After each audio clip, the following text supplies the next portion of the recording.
নমস্কার বন্ধুরা, আজ আমরা আলোচনা করব এমন এক বিষয় যা বাইরে থেকে দেখলে আপনার, আমার বা বহু মানুষেরই সাধারণ বলে মনে হতে পারে, কিন্তু ভেতরে ভিতরে রাজনৈতিক ও অর্থনৈতিক প্রভাব যা বহু দেশের জন্যই গুরুত্বপূর্ণ।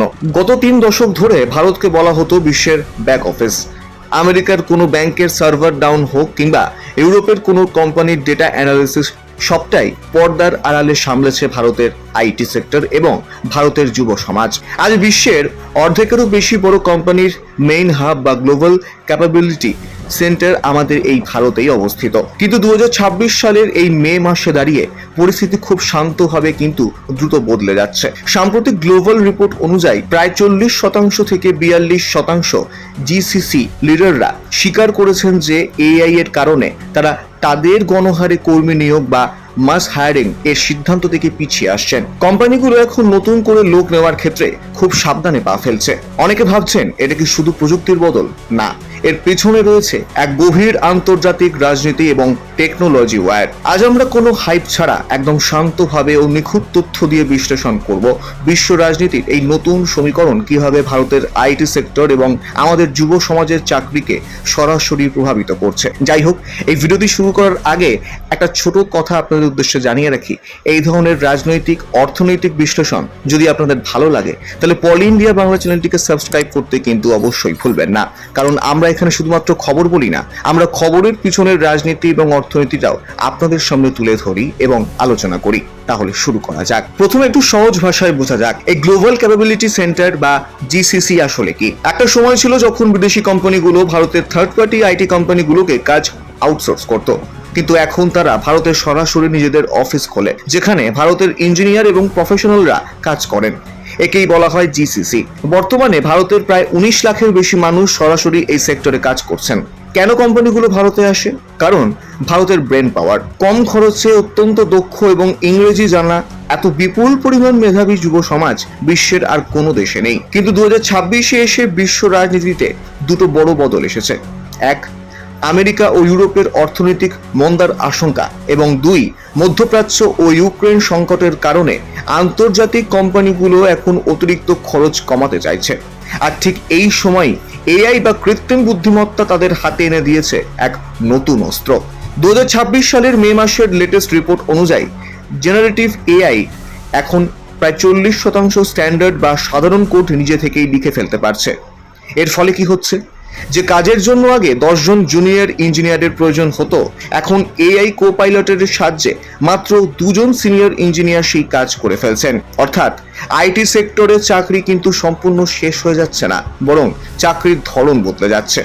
কোম্পানিগুলো এখন আর হাজার হাজার সাধারণ ফ্রেশার বা জুনিয়র কোডার নিয়োগ করছে না, তারা হাঁটছে প্রিসিশন হায়ারিং বা সুনির্দিষ্ট নিয়োগের রাস্তায়। রিপোর্টে দেখা যাচ্ছে 75%-এর বেশি কোম্পানি এখন এমন কর্মী খুঁজছে যারা সাধারণ কোডিং নয়, বরং এআই এবং লার্জ ল্যাঙ্গুয়েজ মডেল বা এলএলএম সরাসরি ব্যবহার করতে জানে। জবের ডেসক্রিপশন বা জেডি গত 1 বছরে 60%-এর বেশি বদলে গেছে।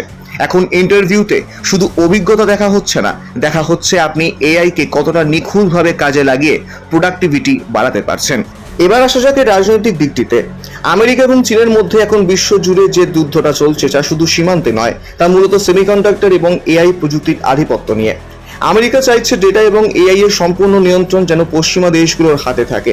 যেহেতু ভারতের আইটি সেক্টর মূলত মার্কিন ও ইউরোপীয় বাজারের উপর নির্ভরশীল, তাই আমেরিকার প্রযুক্তি নীতিতে সামান্য বদল আসলেই তার ধাক্কা এসে লাগে ভারতের যুব সমাজের উপর। নাসকমের সাম্প্রতিক সামিটেও এই বিষয়টি উঠে এসেছে। বিশ্বজুড়ে ডেটা সোভারেন্টি বা তথ্য সার্বভৌমত্ব নিয়ে কড়া আইন তৈরি হচ্ছে। এর ফলে বিদেশি কোম্পানিগুলো ভারতে বসে কাজ করালেও ডেটা সুরক্ষার স্বার্থে তাদের কাজের পরিধি এবং কর্মী নিয়োগের পদ্ধতিতে অনেক বেশি সতর্ক হতে হচ্ছে। তাহলে ভারতের যুব সমাজের ভবিষ্যৎটা কি? এই পরিস্থিতি থেকে বাঁচার উপায় বা কি? বিশেষজ্ঞরা বলছেন যারা নিজেদের আপস্কিল বা উন্নত করতে পারবেন না তাদের জন্য আগামী দিনগুলো কঠিন হতে চলেছে। কিন্তু ভারত বসে নেই। ভারতের জিনিসগুলো এখন শুধু সাধারণ ব্যাক অফিস সাপোর্ট দেওয়ার কাজ ছেড়ে সরাসরি এআই সেন্টার অফ এক্সেলেন্স তৈরি করছে। ভারত এখন কষ্ট কাটাকুটি বা সস্তায় শ্রম দেওয়ার জায়গা থেকে বেরিয়ে ইনোভেশন লিডার বা উদ্ভাবনী শক্তিতে পরিণত হতে চাইছে। যুব সমাজকে এখন শুধু কোডার হলে চলবে না, তাদের এআই প্রম্পট ইঞ্জিনিয়ারিং এবং প্রবলেম সলভিং এ দক্ষ হতে হবে। শেষ কথা একটাই, এআই বা বিশ্ব রাজনীতি ভারতের মেধাকে পুরোপুরি মুছে দিতে পারবে না, কারণ পৃথিবীর সবচেয়ে বড় এবং তরুণ কর্মক্ষম জনসংখ্যা রয়েছে এই ভারতেই। সংকট যেমন এসেছে তেমনই তৈরি হচ্ছে নতুন সুযোগও।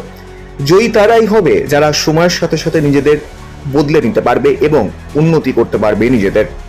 বিশ্ব রাজনীতি এবং প্রযুক্তির এই লড়াইয়ে ভারতের যুব সমাজ কি পারবে নিজেদের ব্রেন পাওয়ার দিয়ে বিশ্বকে টেক্কা দিতে? আপনাদের কি মনে হয়? কমেন্ট সেকশনে আপনাদের মতামতটি অবশ্যই আমাদের জানান, এবং ভিডিওটি তথ্যবহুল মনে হলে লাইক করুন, শেয়ার করুন এবং পলি ইন্ডিয়া বাংলা চ্যানেলটিকে অবশ্যই সাবস্ক্রাইব করতে কিন্তু ভুলবেন না। আর কোনো হাইপ ছাড়া একদম শান্তভাবে দেশের এবং বিশ্বের ভূরাজনৈতিক ও অর্থনৈতিক বিশ্লেষণ নিয়মিত দেখতে আমাদের এই পলি ইন্ডিয়া চ্যানেলটিকে সাবস্ক্রাইব করতে কিন্তু অবশ্যই ভুলবেন না। তাহলে দেখা হচ্ছে পরের ভিডিওতে, কারণ আমরা এখানে শুধুমাত্র খবর বলি না, আমরা খবরের পিছনের রাজনীতি এবং অর্থনীতিটাও আপনাদের সামনে তুলে ধরি এবং আলোচনা করি। তাহলে আসি। জয় হিন্দ, জয় ভারত।